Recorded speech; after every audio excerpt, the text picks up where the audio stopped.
तोहरा से कह ले रही ना कि भगवान से प्रार्थना करा कि हमरा से जल्दी मुलाकात होवे, तो हो गई ना?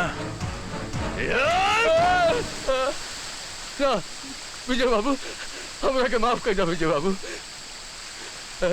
ठीक बा, पर एक बात याद रखा, आज के बाद शराफत की जिंदगी जिए की कोशिश करा।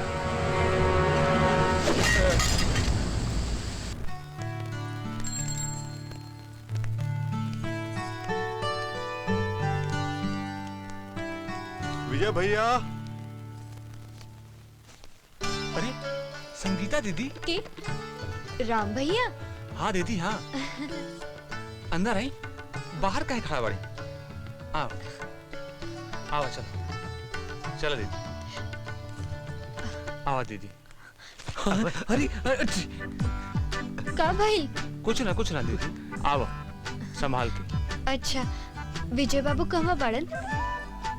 आराम से दीदी, आराम से। विजय बाबू? विजय तो सवेरे जालन और रात के आवेलन। हाँ, कहवा जालन? अपने ऑफिस गेल बाड़न। ऑफिस? जे देखित तो के देखते रहित, इतना सिंगार सजैती।